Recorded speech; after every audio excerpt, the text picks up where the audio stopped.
जय हिंद दोस्तों। पीसीएस में डीजी में आपका स्वागत है। दोस्तों हम लोग पढ़ रहे थे पर्यावरण, और पर्यावरण का जो टॉपिक हम पढ़ रहे हैं वो है बायोडाइवर्सिटी, जैव विविधता। तो जैव विविधता के प्री में भी कई क्वेश्चन आते हैं पीसीएस या आईएएस में, और मेंस में भी ये टॉपिक है। पर्यावरण से जैव विविधता पीसीएस मेंस में टॉपिक है। इससे आपका पीसीएस मेंस में भी आंसर राइटिंग के लिए कोई क्वेश्चन आ सकता है। आज के इस लेक्चर में हम समझेंगे कि जैव विविधता के प्रकार क्या होते हैं, जैव विविधता का महत्व क्या है, जैव विविधता के लिए क्या खतरा है। पिछले दो लेक्चर हमने जैव विविधता के संबंध में पढ़ लिए हैं। पहले लेक्चर में हमने ये पढ़ा था जैव विविधता क्या होती है, मेगा डाइवर्सिटी कंट्री क्या होते हैं, और दूसरे लेक्चर में पढ़ा था हमने कि जैव विविधता से संबंधित हॉटस्पॉट क्या होते हैं और होप स्पॉट क्या होते हैं। वहां से प्री में कई बार क्वेश्चन आए हैं और अक्सर आते रहते हैं। यहां से कैसे क्वेश्चन बनेगा, ये थोड़ा थ्योरेटिकल लग रहा है। पीसीएस मेंस के लिए बहुत महत्वपूर्ण है ये कि जैव विविधता का महत्व क्या है और क्या उसके लिए खतरे हैं और उसके संरक्षण के प्रयास जो अगले लेक्चर में हम पढ़ेंगे। ये पीसीएस मेंस का टॉपिक है, लेकिन प्री में क्वेश्चन आए हैं कई बार। जैसे आईएएस का 2011 का प्री था, उसमें क्वेश्चन आया था। ये उसमें दो ऑप्शन थे कि जैव विविधता के संबंध में इनमें से क्या सत्य है। मृदा निर्माण में जैव विविधता सहायक है, जैव विविधता जहां ज्यादा होगी वहां पारिस्थितिकी तंत्र ज्यादा स्थायी होगा। इस तरह के ऑप्शन था जो यहीं से थे। इसमें से कई बार क्वेश्चन आया है कि जैव विविधता के खतरे के लिए इनमें से कौन सा महत्वपूर्ण कारक है ना। तो आवास का विनाश, ये क्वेश्चन कई बार पीसीएस प्री में भी और आईएएस के प्री में आए हैं। तो आज यही पढ़ते हैं हम। थ्योरेटिकल लग रहा है, लेकिन इससे क्वेश्चन आईएएस और पीसीएस में आते हैं। छोटे एग्जामों में मुख्य रूप से कम पूछे जाते हैं। जैव विविधता के प्रकार, तीन प्रकार की जैव विविधता होती है। एक तो होती है आनुवांशिक, एक होती है प्रजाति, और तीसरी होती है पारिस्थितिकी या सामुदायिक। तो जैव विविधता मैंने बताया था, जैव विविधता का मतलब है जीवों की विविधता। हमने पिछले लेक्चर में पढ़ा था जीवों की विविधता। मतलब ये है, जीवों में मैंने बताया था क्या होते हैं, जंतु होते हैं। जंतुओं में सारे एनिमल्स आ गए, पादप आ गए और सूक्ष्म जीव।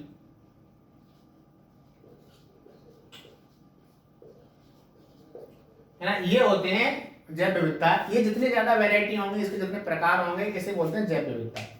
तो ये तीन प्रकार की होती है। आनुवांशिक विविधता का मतलब ये होता है कि जब किसी एक ही प्रजाति, जैसे मैंने मान लिया चूहा, जब किसी एक ही प्रजाति के जीव एक से अधिक जलवायु में रहता है तो उसके जीन में परिवर्तन होने लगता है। जैसे मान लीजिए अगर कोई चूहा भारत में है तो उसका कुछ और टाइप का जीन होगा, लेकिन उसे अगर आप अलग अलग जलवायु में रखोगे, अलग अलग पर्यावरणीय दशाओं में जब वो चूहा रहेगा तो उसके जीन में धीमे धीमे परिवर्तन होने लगेगा।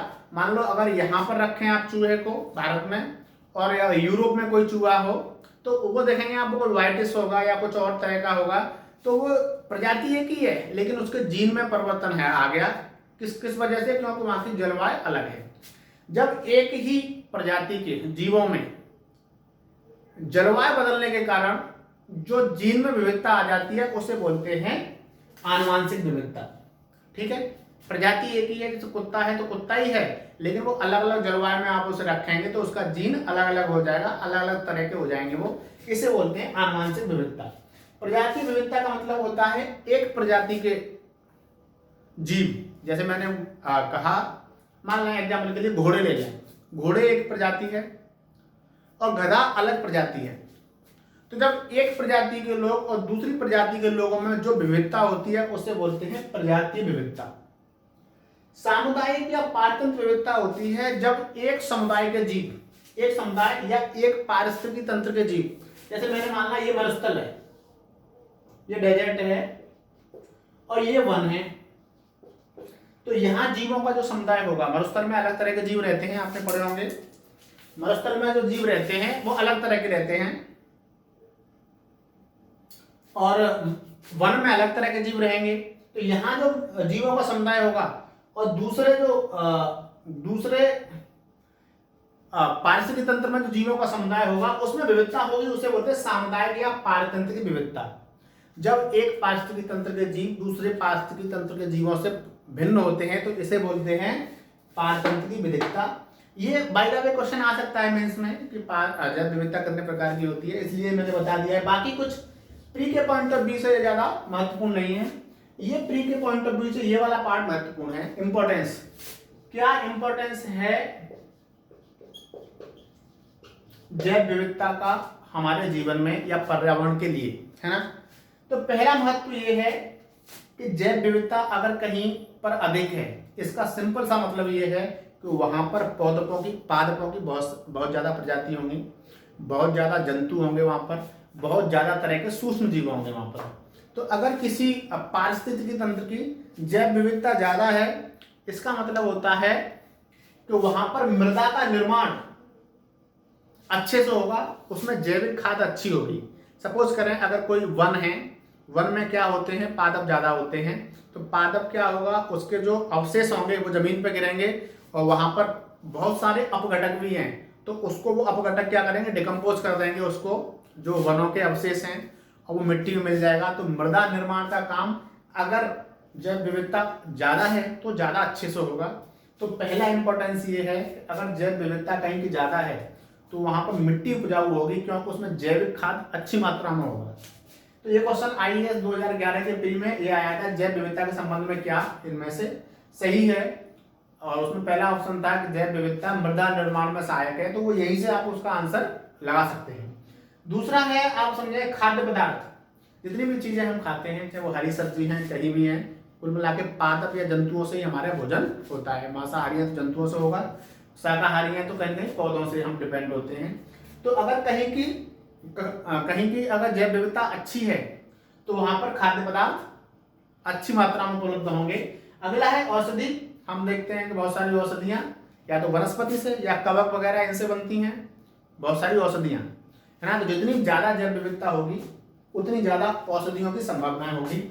अगला है कि जहां पर जैव विविधता ज्यादा होती है उसमें क्या होता है, ज्यादा जीव होंगे, ज्यादा खाद्य श्रृंखलाएं होंगी, उतना ही ज्यादा वो पारिस्थितिकी तंत्र स्थिर होता है ना। तो पारिस्थितिकी तंत्र समृद्ध होगा और स्थिर होगा अगर जैव विविधता ज्यादा है तो। कपड़े भी पौधों से ही, पादपों से मिलते हैं। आवास के लिए जरूरी संसाधन भी बनते हैं, घर वगैरह हम बनाते हैं, बांस वगैरह या जो भी चीजें हैं घर बनाने में पहले लोग यूज करते थे, तो वो कहीं ना कहीं जहां जैव विविधता अधिक होती थी वहां आवासीय साधन अच्छी तरह से उपलब्ध थे। सौंदर्य, जैसे फूल वगैरह भी जहां पर जैव विविधता अच्छी होती है, जैसे हमने पढ़ा है कि साइलेंट वैली है जो हमारी इंडिया की, वहां पर बहुत सारे फूल पाए जाते हैं। तो कुल मिलाकर जैव विविधता अधिक होगी तो वहां पर सौंदर्य भी अच्छा होगा, है ना। अब पढ़ते हैं खतरा क्या है इसके लिए, थ्रेट क्या है, क्या खतरे हैं जैव विविधता के लिए। तो पहला खतरा ये है, वो है आवास का विनाश। अगर जो जीव जंतु हैं, ये जो जंतु हैं, जितने बड़े एनिमल्स हैं, उनके जो प्राकृतिक आवास हैं, वन वगैरह, जंगल वगैरह, अगर उनका विनाश कर देंगे हम लोग, किसी वजह से हम उनके आवासों को नष्ट कर देंगे। उनका आवास क्या है, वनों में रहते हैं, वो जंगल में रहते हैं। तो सबसे बड़ा कारण जैव विविधता के खतरे का ये है कि आवास का विनाश। आवास का विनाश होगा जीव जंतुओं के, वो किसी वजह से करें, आप रोड बनाएं, इंडस्ट्री बनाएं, कृषि कर लें उस जगह पर, या वहां पर अपने घर बना लें, कुछ भी कर लें उस जगह पर, कुल मिला के उनके अगर जो जीवों के प्राकृतिक आवास का विनाश होगा तो ये जीव क्या करते हैं, फिर बस्तियों की तरफ भागते हैं, और बस्तियों की तरफ भागते हैं तो क्या होता है, मानव और जंतुओं में संघर्ष होता है ना। मानव और जानवरों में संघर्ष होता है। हमने कई बार देखा है, तेंदुआ किसी बस्ती में या किसी रिहायशी क्षेत्र में चला गया, कभी हिरन आ जाते हैं। ये क्यों हो रहे हैं, क्योंकि उन जो जीव जंतु हैं उनका जो प्राकृतिक आवास है वो विनाश हो गया है, किसी भी वजह से। रोड बना दिया हमने, वहां पर खेती कर ली, कुछ भी। तो पहला कारण जैव विविधता के विनाश का, ये कई बार PCS प्री में आया है, वो है आवास का विनाश। अगला है बढ़ता प्रदूषण। अगर प्रदूषण कहीं पर ज्यादा होगा तो वहां पर जैव विविधता ऑटोमेटिकली उसको मतलब ह्रास होता है उसका, और डिग्रेड होती है जैव विविधता, है ना। कैसे होती है, जैसे मान लीजिए अगर आप जल प्रदूषण को ले लीजिए। अभी क्या हुआ था कुछ दिन पहले, एक ये अभी श्रीलंका के कोलंबो बंदरगाह के पास एक कॉस्मेटिक्स से लदा हुआ मालवाहक वो था, शिप था, इसमें माल जाने के लिए शिप था मालवाहक। तो उसमें कुछ बहुत सारे कॉस्मेटिक्स, बहुत सारे केमिकल्स भरे हुए थे, और उसमें आग लग गई थी अभी कोलंबो के पास। कुछ ही दिन की पहले की घटना है। श्रीलंका में कोलंबो बंदरगाह के पास में वो खाली होने वाला था, उससे पहले उसमें आग लग गई तो वो डूब गया पानी में। अब पानी में जो भी जीव जंतु होंगे, जो भी पादप होंगे, उसको जब वो केमिकल्स को खाएंगे, उसमें जो कॉस्मेटिक्स है उसे खाएंगे, तो वहां के जीव जंतु मर जाएंगे, पौधे मर जाएंगे। तो वहां की जैव विविधता का मतलब बहुत जैव विविधता खत्म हो जाएगी लगभग, या विनाश हो जाएगा। तो जैव विविधता के लिए दूसरा खतरा प्रदूषण है, चाहे वो जल प्रदूषण हो, चाहे वो वायु प्रदूषण हो, चाहे वो आपका ये प्रदूषण है, मतलब खतरा, बड़ा खतरा है। तो प्रदूषण मतलब जैव विविधता के विनाश के लिए एक प्रमुख कारण है। और हमने कुछ दिन पहले देखा था कि ओमान की खाड़ी में ईरान का एक खर्ग करके जहाज था, वो भी उसमें से भी, और बहुत बार हम देखते हैं कि जो समुद्र होता है उसके पानी में क्या होता है कि जो शिप होते हैं वो तेल को ले जा रहे हैं, तो तेल रिसता है समुद्र में। तो कुल मिला के जो जल प्रदूषण है वो क्या करेगा, समुद्र या महासागर की जो जैव विविधता हुई उसके विनाश का सबसे प्रमुख कारण वही है ना। और हम देखते हैं कि वायु प्रदूषण होता है, तो एसिड रेन होती है, अम्लीय वर्षा, वो भी क्या है, वो भी कहीं ना कहीं से जैव विविधता के लिए एक बड़ा खतरा है। तो बहुत बड़ा खतरा क्या है, आवास का विनाश। दूसरा बड़ा खतरा क्या है, प्रदूषण। अगला है कि हम लोग देखते हैं अक्सर जो जंगली जानवर होते हैं उनके शिकार होते हैं या अवैध तस्करी होती है, किसी भी प्रयोग के लिए यूज करते हैं उनके दांतों को या फिर उसकी त्वचा को, खाल को, लेकिन वो है एक जैव विविधता के लिए खतरा। विदेशी प्रजातियों का प्रवेश, जैसे क्या हुआ, अगर इस स्थानीय क्षेत्र में या ये घास का मैदान है, इसका में कोई स्थानीय जंतु रहता है, अगर कोई विदेशी प्रजाति का जंतु उसमें आ जाएगा तो फिर कौन सा उस दोनों जंतुओं में से जिंदा रहेगा, ये संघर्ष होता है दोनों में। तो ये भी उस पारिस्थितिकी तंत्र के लिए, उस जैव विविधता के लिए खतरा है कि विदेशी कोई प्रजाति का कोई पादप आ गया या जंतु आ गया तो उनमें दोनों में संघर्ष होगा। जैसे अभी क्या हुआ था, हमने जब हमारे यहाँ ये हरित क्रांति शुरू हुई थी तो हमने अमेरिका से जो गेहूं लेके आए थे उसके साथ कोई बोलते हैं कांग्रेसी घास बोलते हैं, वो आ गई थी। वो भी मतलब उस घास का और हमारे यहाँ की घास का आपस में, या हमारे यहाँ के पौधों का आपस में संघर्ष होता है। और ये भी एक जैव विविधता के लिए खतरा है। विदेशी जैसी प्रजातियां आएंगी तो हमारे देश की प्रजातियों से उनका संघर्ष होगा। जलवायु परिवर्तन जैसे देखते हैं हम, बाढ़ अक्सर आ रही है, ग्लोबल वार्मिंग हो रही है, तो ये क्या है, इससे भी जैव विविधता को खतरा होता है। हमने पढ़ा था उसमें कोरल रीफ, मुआ की चट्टान में पढ़ा था कि उसका, मुआ की चट्टान का विनाश का पहला कारण मैंने बताया था वो है ग्लोबल वार्मिंग।